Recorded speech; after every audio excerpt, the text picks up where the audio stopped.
Hello, respected viewers. It's George from Ireland. So, welcome for coming back to my channel. Thank you. Welcome back. This video is about Gerard Adams, perhaps the most notorious British man of modern times. I know he wouldn't thank me for saying that he's British, but of course, he's in denial. That's why he's so unhappy. He's a terrorist who's been defeated, who tried to deprive Northern Ireland of its freedom, who tried to oppress people, and has failed abysmally.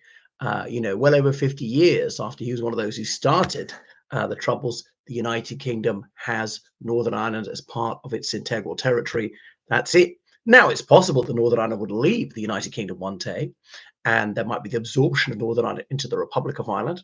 Wouldn't be the end of the world, but it will be despite and not because of Gerard Adams were that ever to come to pass. So there was really nauseating news today in which it became clear that under new legislation, Mr. Adams he might get compensation from taxpayers for the time he spent interred as a terrorist suspect. So in August 1971, internment was introduced in Northern Ireland. It had been introduced like in the 1950s, a terrorist campaign during the Second World War, and so on. The whole United Kingdom had internment in the Second World War, indeed in the First World War.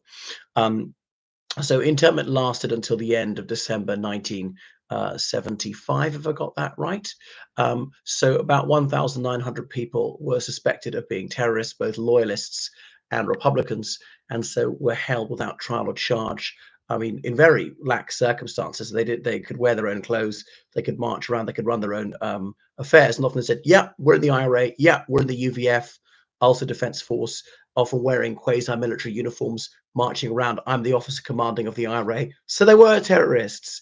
And it was filmed by the soldiers who were guarding them. So it was absolutely a slam dunk. And they should have used that evidence to prosecute them, but they didn't. So Adams was one of those. He was there at IRA parades wearing the beret. Is absolutely crystal clear he was an IRA terrorist. And so he even used to write the Brownie column for Unpublished or Republican News, which is the Sinn Féin newspaper. Sinn Féin being the IRA with the balaclava off. I'm perhaps the only unionist who was a regular reader of Unpublished a long time ago. I mean, literally means the Republic. But he wrote a column under the nom de plume Brownie saying, rightly or wrongly, I'm an IRA volunteer, blah, blah, blah. And I've actually asked his office for an interview years ago, but they didn't get back to me. And because I thought I'd just slip in, you wrote Brownie in these years. And he said, yeah, I did, which would be acknowledging yet again it was him. Countless IRA members have said, yeah, he was in the IRA. Is it Dolores Price, one of those who drove the car when they abducted and murdered Jean McConville, that widow, that mother of 10, said, and it was Adams who gave the order. He was head of the Ballymurphy battalion of the IRA in the early 70s, and on and on. And if it wasn't the IRA, why not? His father was, a few of his brothers were. I mean, this is the guy who was a facilitator of paedophilia. He knew that his brother sexually abused his own daughter, and then Gerard Adams arranged for his brother to work at an orphanage in Romania. So he was expediting it, and so it goes on, and you can be prosecuted for that alone. So anyway, so Adams he has some convictions for attempting to get out of Long Kesh, as it was then called, the internment camp. Subsequently became Her Majesty's Prison, the Maze. Incitement to violence is a crime. He's constantly incited violence, but he wasn't prosecuted partly because he was a softy within the IRA who recognized the IRA was never going to win and was going to have to make concessions and settle for far, far less than their 32 county socialist republic. And indeed, that's what happened. So people like him were allowed to live. I think partly recruitable vulnerabilities. Was he a spy for the crown? That's that possibility, because MI5 would have found out quite early on, or indeed the Royal Ulster Constabulary Special Branch, about the sexual abuse in his family by his father or various people, and they could have been blackmailed over this. And so we go on. IRA people like Brendan the Dark Hughes, he said, that Boston College project, those tapes published subsequent to his decease, yeah, that Gerry Adams and the IRA, he commanded to do this and that. Now, Adams carried that guy's coffin. If what Hughes was saying was a lie, was so unacceptable, why on earth were you a pallbearer at his funeral? So everybody knows that he was in the IRA, but obviously we can't believe a word that Adams says when he will lie and lie and lie and endlessly, shamelessly tell the most blatant, bare-faced lies for decades been lying about it. There we go. So the Legacy Act was passed under the previous Conservative government, saying like no prosecutions of certain security forces personnel. But that's been repealed under the Labour government currently. But anyway, the idea is that Adams and others were unlawfully detained. Well, they weren't unlawfully detained. The law was changed to be allowed to be unlawfully detained. Habeas corpus was suspended for a while. Now, it's a terrible thing to be obliged to do. I believe in people having a right to a fair trial, and really don't want people to be locked up unless absolutely necessary. So unless, yeah, they've been convicted. So I'll be very reluctant to do that. It'd be better to intern people than to lower the evidential bar for convictions and then have some wrongful convictions.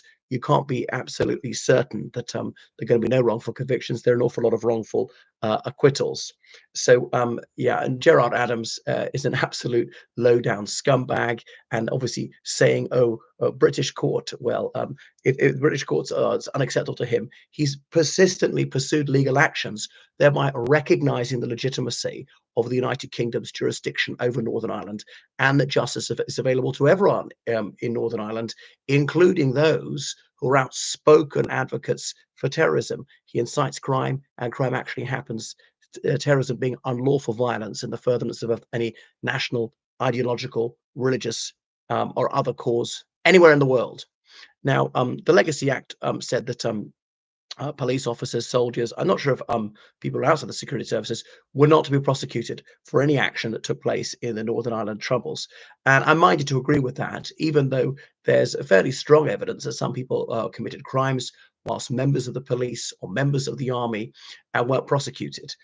Because I'm not so naive as to think that no single member of the security force would ever do a single thing wrong.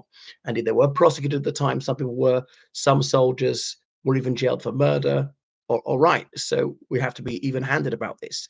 Sometimes excessive force was used at wounding people or beating people up or things like that. But I think the thing was to draw a line under it and say any action before Good Friday 1998, nobody will prosecute it, and then we will move forward. And we don't actually need to have all these investigations, which are hugely expensive. Say, what about justice for so-and-so's family? No, justice for its own sake is not partial. It's not for, a complainant or a defendant, a claimant or a defendant in a civil case or whatever, or for the prosecution or for the defense in a criminal case. I mean, it's for everyone. But sometimes it's better for society just to say, we're just not going to discuss it. We're not going to investigate it. We're going to look to the future. In the Republic of Ireland, that is how we dealt with the Civil War of 1922 to 23. So anyway, Adams, he may well seek payment for this. So the Supreme Court said that him being detained was unlawful at the time. Well, I disagree with the law lords. Of course, they know more about law than I do, but we've got to recognize the fallibility of the law of the Supreme Court of the United Kingdom has indeed overruled itself from time to time. So he really is an absolutely nauseating and loathsome specimen, an oppressor, a sworn enemy of freedom, terrorizing people, very much against freedom of expression, people's right to their identity, to their citizenship, and so on, engaged in sectarian murders and so forth, as well as a wide-scale kidnapping, torture, intimidation. The loyalist terrorists were obviously just as detestable.